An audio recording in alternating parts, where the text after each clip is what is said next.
ಶೌನಕಾದಿಗಳು ಅಂತ. ಆ ಶೌನಕಾದಿ ಮಹರ್ಷಿಗಳು ಸೂತ ಪುರಾಣಿಕರನ್ನ ಕುರಿತು ಪ್ರಶ್ನೆಯನ್ನ ಮಾಡ್ತಾರೆ. ಮಹಾತ್ಮರೇ, ಇದು ಒಂದು ನೈಮಿಷ್ಯ ಅರಣ್ಯ. ಆ ಅರಣ್ಯದ ಹೆಸರೇನು ಅಂತಂದ್ರೆ ನೈಮಿಷ್ಯ ಅರಣ್ಯ. ಈ ನೈಮಿಷ್ಯ ಅರಣ್ಯದಲ್ಲಿ ಕಲಿ ಪುರುಷ ಪ್ರವೇಶ ಆಗೋದಿಲ್ಲ.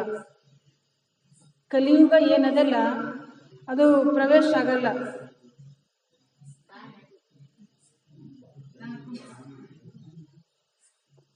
ಪ್ರವೇಶ ಆಗುವುದಿಲ್ಲ. ಇಲ್ಲಿ ಇದು ಪವಿತ್ರವಾದ ಜಾಗ ಅದ.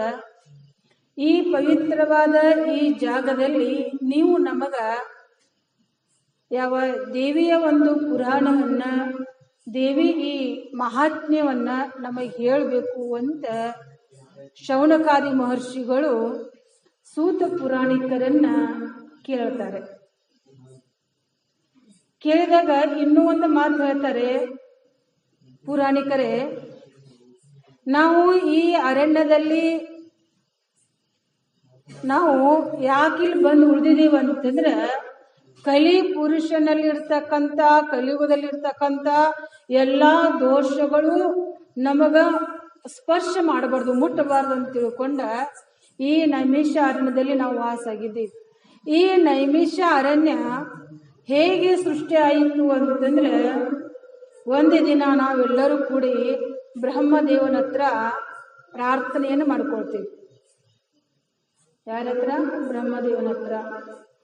ಹೇ ಬ್ರಹ್ಮದೇವ, ಮುಂದೆ ಕಲಿಯುಗ ಬರ್ತದ. ಆ ಕಲಿಯುಗದೊಳಗ ಅನೇಕ ದೋಷಗಳ ಯುಗ ಯಾವುದು ಅಂತಂದ್ರೆ ಕಲಿಯುಗ.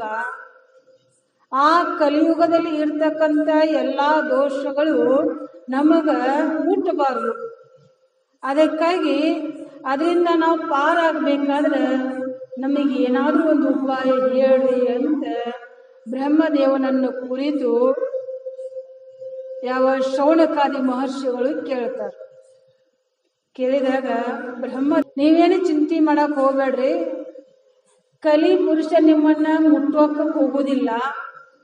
ಅದಕ್ಕೊಂದು ಉಪಾಯ ನಾ ಹೇಳ್ತೇನೆ, ಒಂದು ಉಪಾಯ, ಅದರಂತೆ ನೀವು ನಡ್ಕೊಳ್ರಿ ಅಂತ ಹೇಳಿದಾಗ ಬ್ರಹ್ಮದೇವ ಏನ್ ಮಾಡ್ತಾನಂತಂದ್ರ ಒಂದು ಚಕ್ರವನ್ನ ಸೃಷ್ಟಿಯನ್ನು ಮಾಡ್ತಾನೆ. ಒಂದು ಚಕ್ರ ಅಂತಂದ್ರೆ ಹೆಂಗಿರ್ತದ ಅಂತಂದ್ರೆ ಈ ಚಕ್ಕಡಿಗಿರ್ತಾವಲ್ಲ ಚಕ್ರ, ಗಾಲಿ ಅಂತ ಚಕ್ರ ಅದು. ಅಂತ ಗಾಲಿಯನ್ನ ಆ ಚಕ್ರವನ್ನು ಸೃಷ್ಟಿ ಮಾಡಿ ಆ ಮಹರ್ಷಿಗಳಿಗೆ ಅದನ್ನು ಕೊಡ್ತಾವ ಬ್ರಹ್ಮದೇವ. ಕೊಟ್ಟಾಗ ಹೇಳ್ತಾನೆ ಬ್ರಹ್ಮದೇವ, ಮಹರ್ಷಿಗಳೇ, ಶೌನಕಾದಿ ಮಹರ್ಷಿಗಳೇ, ಈ ಚಕ್ರವನ್ನ ಇದನ್ನು ಉಳಿಸ್ತಾ ನೀವು ಅದ್ರ ಹಿಂದಿಂದ ಹೋಗ್ತಾ ಇರಿ. ಚಕ್ರದ ಹಿಂದಿಂದ ಯಾವಾಗ ಈ ಚಕ್ರ ಯಾವ ಜಾಗಕ್ಕೆ ಹೋಗಿ ಅದರ ನೇಮಿ ಅಂದ್ರೆ ಅದರ ಪಟ್ಟಿ ಏನು ಮುರ್ಕೊಂಡು ಬೀಳ್ತದಲ್ಲ, ಅಲ್ಲಿಯೇ ನೀವು ಏನ್ ಮಾಡ್ರಿ ಅಂತಂದ್ರ ವಾಸ ಮಾಡ್ರಿ ಅಂತ ಹೇಳಿ ಬ್ರಹ್ಮದೇವ ಕಳಿಸ್ಕೊಡ್ತಾನ.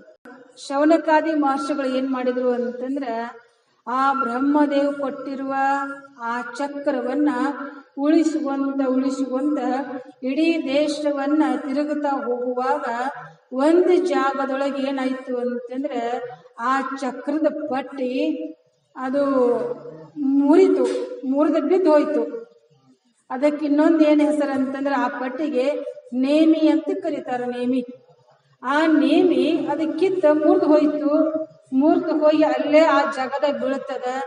ಆ ಯಾವ ಚಕ್ರದ ಪಟ್ಟಿ ನೇಮಿ ಮುರಿದು ಬಿತ್ತಲ್ಲ ಆ ಜಾಗಕ್ಕೆ ಏನಂತಾರಂದ್ರೆ ನೈಮಿಷ್ಯ ಅರಣ್ಯ ಅಂತ ಕರ್ಕೊಂಡು ಬರ್ತಾರೆ. ನೈಮಿಷ್ಯ ಅರಣ್ಯ. ಆ ನೈಮಿಷ್ಯ ಅರಣ್ಯದೊಳಗ 18 ಪುರಾಣಗಳನ್ನ ಯಾರು ಸೂತ ಪುರಾಣಿಕರು ಶೌನಕಾದಿ ಮಹರ್ಷಿಗಳಿಗೆ ಉಪದೇಶವನ್ನು ಮಾಡ್ತಾರೆ. 18 ಪುರಾಣಗಳಲ್ಲಿ ದೇವಿ ಪುರಾಣವು ಕೂಡ ಒಂದು ಮಹಾಪುರಾಣ.